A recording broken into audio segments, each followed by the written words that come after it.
Allah Akbar. I guess subconsciously you start thinking in your head, all Muslims are bad people.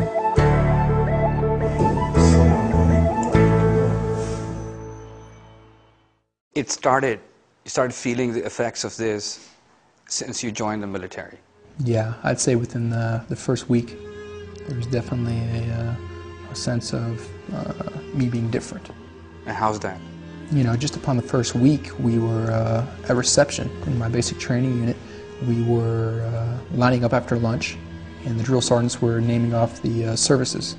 And the last one that they had to offer, that was on their list that the drill sergeant was reading off, and he said it in a very sarcastic and humorous voice, and he was like, "Does anybody need to go to Islamic service?"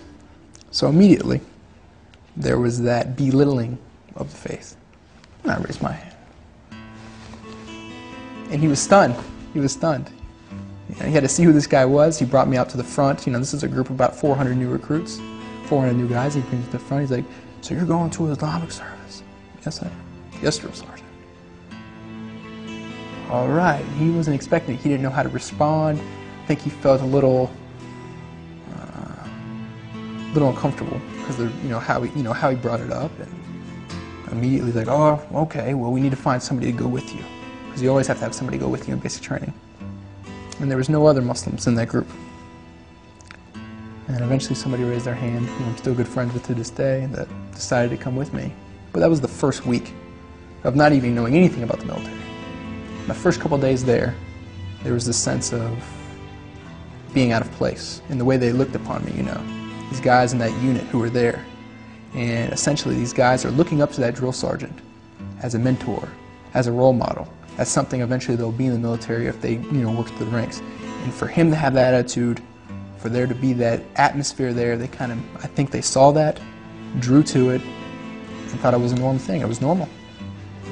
Off the bat, I could sense a little difference in the environment.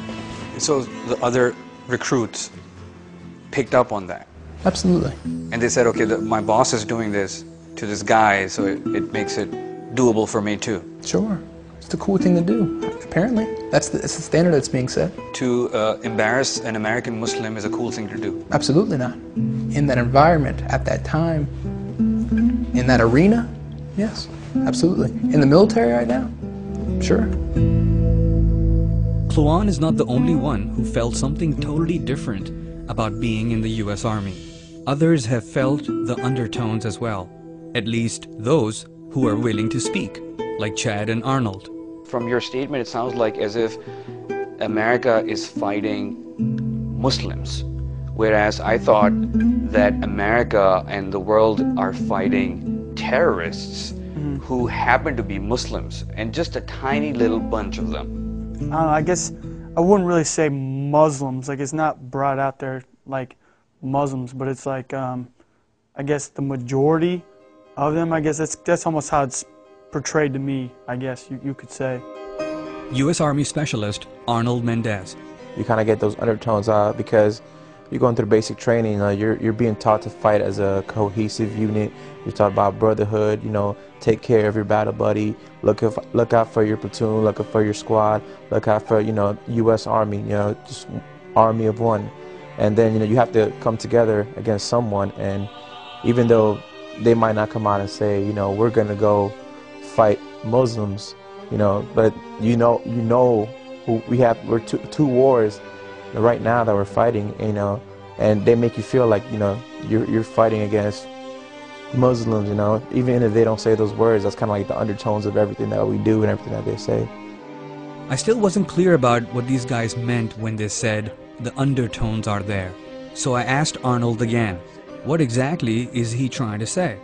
They have the sights set up, the fob set up, and the guys who are playing the insurgents, the terrorists, whatever you want to call them, these guys are, dressed up, in a certain manner. They're portrayed to be of Muslim faith. They're not portrayed to be, just anybody. So that's why I said, it has those undertones, and I guess subconsciously you start thinking in your head, all Muslims are bad people.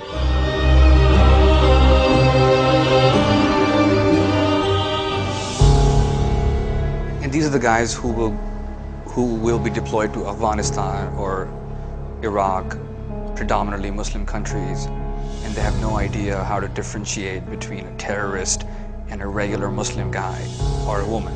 Absolutely. I think to me, that's terrifying. And it's almost hard for me to fathom, to think that, you know, and not to say that all soldiers are feeling like that. Not all soldiers see it that way. But as most soldiers, I believe, have that perception of Islam and radicalism. They're one in their eyes. So I put the same questions to Kluan's commander at Fort Hood, Captain Christopher Arata. He says there are good and bad people in all faith groups, but we just can't label an entire demographic just because of a few bad people. Do you think all Muslims are terrorists? Absolutely not. You know, it's again, it's just one of those silly notions that, you know, people come up with. It's you know, a small percentage of Muslims, you know, are, you know, what we consider, you know, insurgents, you know, anti-Iraqi or anti-Afghan forces, or, you know, absolutely, they do exist. I mean, there's no question about that, absolutely. But on the exact same token, there are Christian groups, Christian fundamentalist groups that could very easily be considered, you know, terrorists. And, you know, you've got groups in all faiths and all religions that some people, they interpret it, you know, their very specific way and the way they want it to be interpreted, and they use that as an excuse, but it comes down to the individual person. It always comes down to the individual person. It's unfair to sit there and say all Muslims are terrorists if you're not going to use the exact same standard for everything else, every other religion, every other race, every other, you know, thing. And of course we don't use biases when talking about other people. You know, we don't use stereotypes when talking about, you know, for me, I'm an Italian and I'm Irish, you know. People don't talk about me like, you know, stereotypical Italian things or stereotypical Irish things. They just take me for who I am.